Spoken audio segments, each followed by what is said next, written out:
Non vegetarians అంటే chicken, mutton, fish ఇవన్నీ కామన్గానే తింటూ ఉంటాం కదా. బట్ రైనీ సీజన్లో పీతలు వండుకొని తింటే సూపర్గా ఉంటుంది. మా నాన్నమ్మ చిన్నప్పుడు పీతలు తెస్తే మా మమ్మీ వాటితోటి పీతల పులుసు వండేది.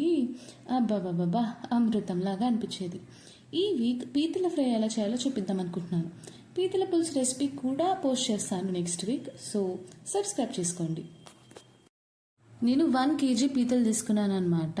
చందానగర్లో ఫిష్ మార్కెట్ ఉంటుంది, కరెక్ట్ SBI బ్యాంక్ ముందు. అండ్ అక్కడ అన్ని రకాల సీ ఫుడ్ దొరుకుతాయి, ఇంక్లూడింగ్ స్క్విడ్. సో నేను ఎప్పుడైనా చందానగర్ వెళ్తే ఆ ఫిష్ మార్కెట్కి ఒక చిన్న వ్లాగ్ లాగా చేసి పెడతాను ఫ్యూచర్లో. సో రెసిపీ గురించి చెప్పాలంటే చాలా సింపుల్ అనమాట. బేసిక్గా అయితే భీమవరం స్టైల్ పీతల వేపుడు. ఏం చేయాలంటే ఒక మిక్సీ జార్లోకి 2 ఆనియన్స్ చిన్నగా క్యూబ్స్ లాగా కట్ చేసుకొని యాడ్ చేసుకోవాలి.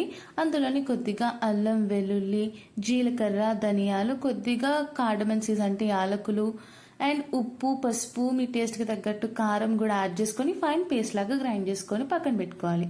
అండ్ స్టవ్ ఆన్ చేసుకొని మూకిడి పెట్టుకొని అందులో ఆయిల్ యాడ్ చేసుకోవాలి. నేనైతే యూజువల్గా సెసమే ఆయిల్ ఇంకా మస్టర్డ్ ఆయిల్ యూజ్ చేస్తాను అనమాట. అండ్ ఆ ఆయిల్లో కొద్దిగా పచ్చిమిరపకాయలు, ఎండుమిరపకాయలు అండ్ కరివేపాకు కూడా వేసుకొని చిటపటలాడనివ్వాలి. అండ్ కొద్దిగా అది వేగింది అనిపించిన తర్వాత ఇందాక మనం గ్రైండ్ చేసి పెట్టుకున్న ఆనియన్ పేస్ట్ ఏదైతే ఉందో అది కూడా యాడ్ చేసేసి పచ్చి వాసన పోయి అది బాగా దగ్గర పడేదాకా దాన్ని మంచిగా ఫ్రై చేసుకోవాలన్నమాట. నెక్స్ట్ ఏం చేయాలంటే మూత పెట్టేసుకొని ఒక 10 minutes దాకా మంచిగా మగ్గనివ్వాలి. మధ్య మధ్యలో ఒక్కొక్కసారి కలుపుకుంటూ ఉండాలి అడుగంటకుండా. నెక్స్ట్ ఒక 2 tomatoesని ప్యూరీ కింద తీసుకొని యాడ్ చేసుకోవాలి.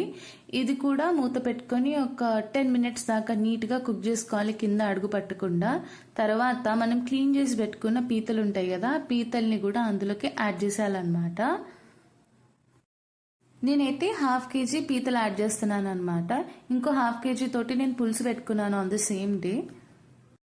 మీరు పీతలు యాడ్ చేసే ముందు కంపల్సరీగా ఆనియన్ టొమాటో పేస్ట్ అనేది మంచిగా కుక్ అయ్యేలాగా చూసుకోండి. ఎందుకంటే అది పచ్చి వాసన వచ్చేటప్పుడు కనుక మీరు పీతలు యాడ్ చేసుకున్నారంటే కర్రీ అయితే టేస్ట్ కంప్లీట్గా పోతుంది.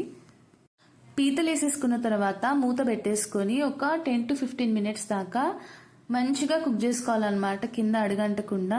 ఇట్లా మొత్తం కుక్ అయిపోయిన తర్వాత దగ్గర పట్టాక కూర దానిపైన కొద్దిగా కొత్తిమీర గార్నిష్ చేసుకుని వండుకున్న ఒక 1/2 hour తర్వాత సర్వ్ చేసుకుంటే చాలా యమ్మీగా ఉంటుంది.